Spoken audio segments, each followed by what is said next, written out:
So how does the Colorado legislature work? We have a background from high school around the federal government and how things are done. There's a House and there's a Senate, and they both work on bills that need to get passed by both so that they can be brought up to the president to be signed into law. Now, not all states work that way. Some states just have one body, and each state is actually different. But here in Colorado, we have that same structure. We have a House and we have a Senate, and then bills are brought up to the governor to sign. Now, if all you track is the federal level, you might just kind of see how little bills get passed and worked on. There's very little that actually goes through both chambers to be signed. And often things are crunched together into a big bill so that if you have a problem with it, it is harder to pull things out, and it's easier to sneak things in. Now, often there are things that improve people's lives, and then there are things that win people political points.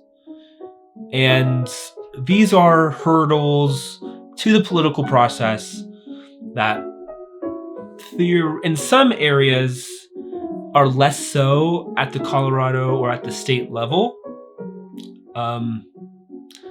but can still be the case sometimes.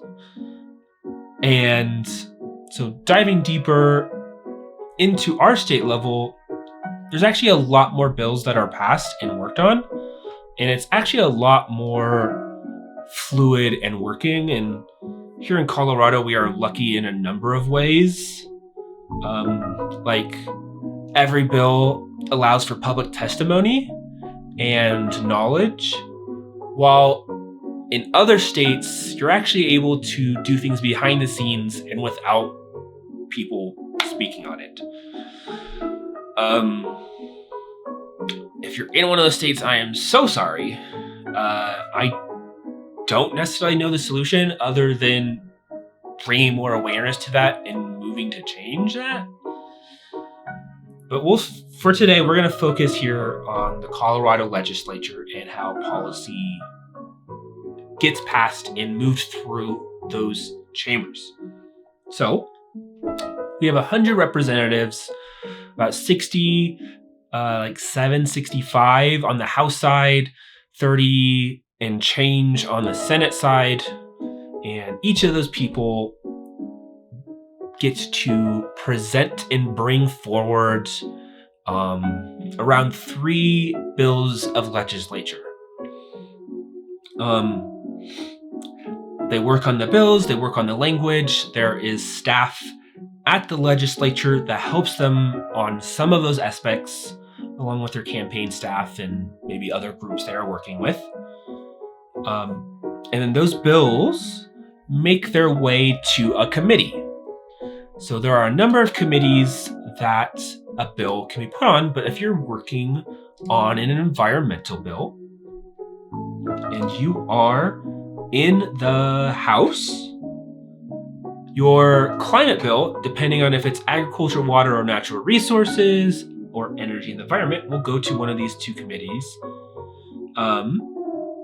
We'll just do agriculture, water, or natural resources. And this committee is made up of a select group of those representatives. We see the committee members for this one here. And the website I'm on right now is the ledge.colorado.gov, which has information on all the bills and committees for you to do your own research and explore. But for our example, you write an environmental bill about water. It comes to the committee and presented by the person who sponsored and wrote the bill. Then there is public testimony and expert testimony that bill sponsor can bring in. These are all things that are put on the calendar. So let's see. So they have nothing yet on this committee. Does the Energy Environment have one yet? So yeah, you can see that the other day they heard a number of items. And some committees meet on some days, some it's like a few times per week per committee.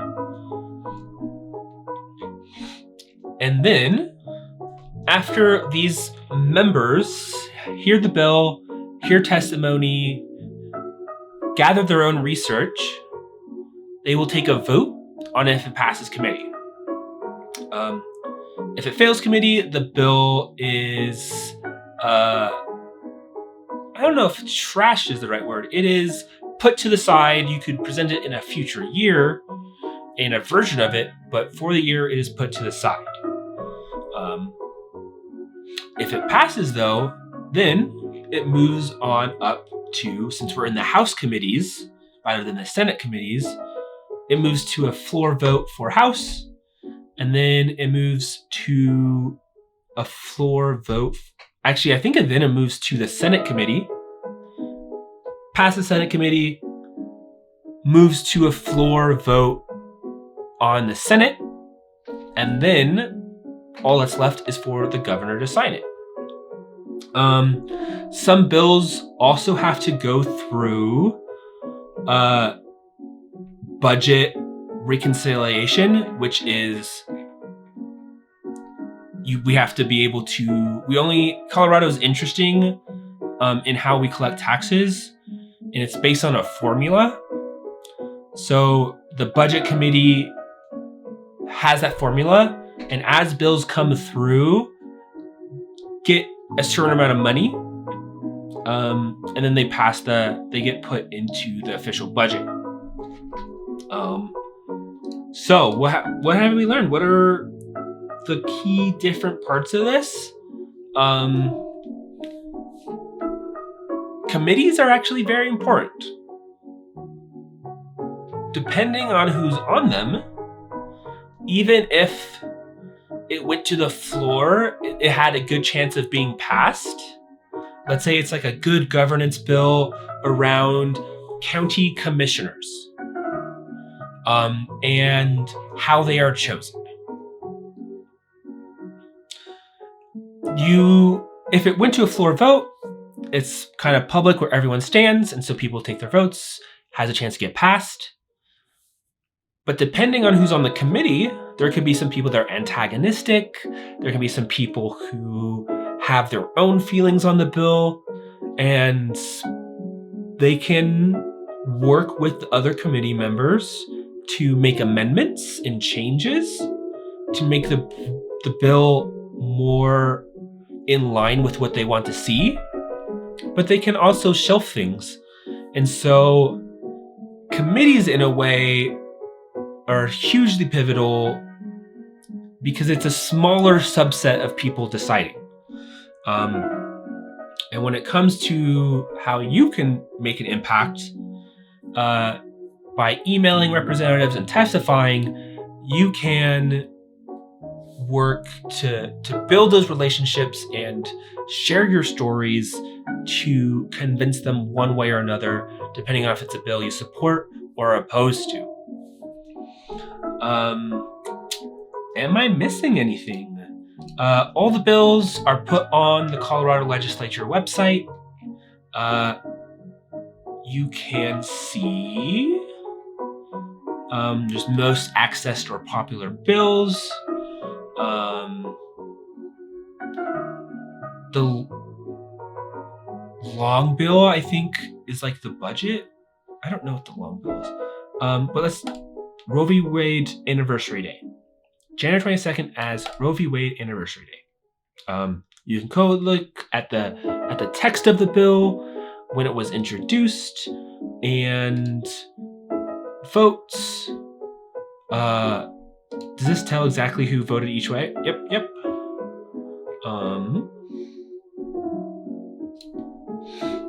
And it will often say next steps.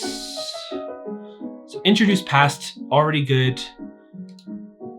So let's look at a bill that has not been accessed yet. Go find a bill. And let's look in energy. Any energy bills? All right, so there's a nuclear energy as a clean energy resource. Interesting topic. Is nuclear energy clean? Depends on what you do with the waste, which we really don't know what to do with. But is it better than fossil fuels? And is it safe? These are all questions, and I'm not trying to hammer into this bill right now, but we're using it as an example. And so, it is introduced under consideration and upcoming schedule. So it's going to be brought to Transportation and Energy on January 24th. And if we click on that one, I apparently am denied access. That's weird. It normally just goes to the Transportation and Energy page. It's weird. But we can manually go committees. I believe that was a Senate committee.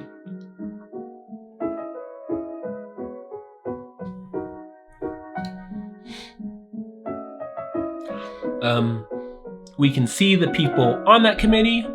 Typically, representatives on 2 to 3, I want to say, committees, depending, I think, on like seniority and who else is on it.